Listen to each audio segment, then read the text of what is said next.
नमस्कार मंडळी. तर आज आपण बनवणार आहोत खूपच चवदार आणि सोपी घरगुती वाटाणा रेसिपी.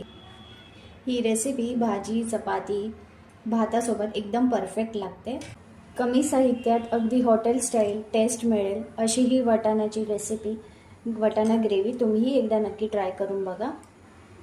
इथे मी 1 वाटी फ्रोझन वाटाणा घेतला, 2 टोमॅटो, कांदा आहे आणि 3 मिरची आहेत. मिक्सिंग जारमध्ये मी कांदा टाकते, 3 मिरची आहेत आणि 4 टेबलस्पून वाटाणे आहेत. आता आपण मिक्सरला फिरवून घेऊया. मिक्सरला फिरवून घेताना याची जास्त पेस्ट करायची नाही आहे, जरा पेस्ट याची जाडसरच ठेवायची आहे. तसंही मी तुम्हाला मिक्सरमधून काढून झाल्यावरती दाखवेलच एकदा. हे बघा, आपलं वाटण तयार आहे.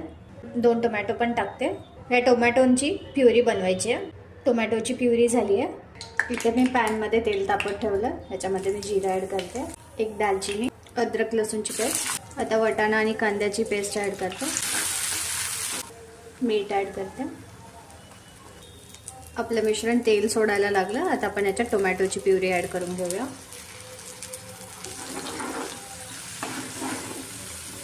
याच्यात मी हळद टाकते, घरगुती मसाला, लाल तिखट पावडर, काश्मीरी लाल मिर्च पावडर. याला आता आपण झाकून ठेवूया. आता मी इथे लसूण टाकते, हिरवी मिरची आणि वाटाणा, एकदम थोडं मीठ आणि याला आपण थोडासा असा शेक करून घेऊया, फ्राय करून घेऊयात वाटाण्यांना 5 मिनिटं. इथे मी वाटाणे आधीच का वाफवून घेतलेत थोडेसे, कारण की त्याचा हिरवेपणा आहे ना वाटाण्यांचा, तो शेवटपर्यंत तसाच टिकून राहतो. त्यामुळे मी सेपरेटली त्यांना पहिलं वाफवून घेते. मी आपल्या वाटणामध्ये आता पाणी घालते.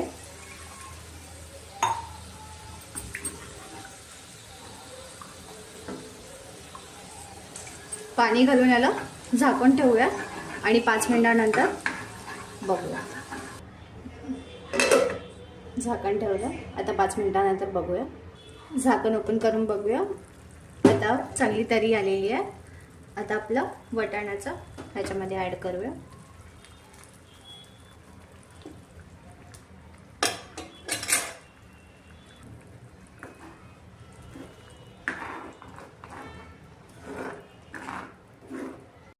आता याला थोडा वेळ परत आपण झाकण लावून ठेवूया. आता आपण झाकण काढून बघूया. वा, मस्त झालं भाजी. आणि याच्यावर आता मी लास्टला थोडीशी कोथिंबीर टाकून घेईन. भाजी आता पूर्णपणे झालेली आहे. मी गॅस बंद करते आणि आता सर्व करण्यासाठी घेऊया. तुम्हाला जर ही रेसिपी आवडली असेल तर प्लीज माझ्या चॅनलला लाईक, शेअर अँड सबस्क्राईब करायला विसरू नका. आणि अशाच सोप्या आणि चवदार रेसिपीसाठी आमचा चॅनल फॉलो करा.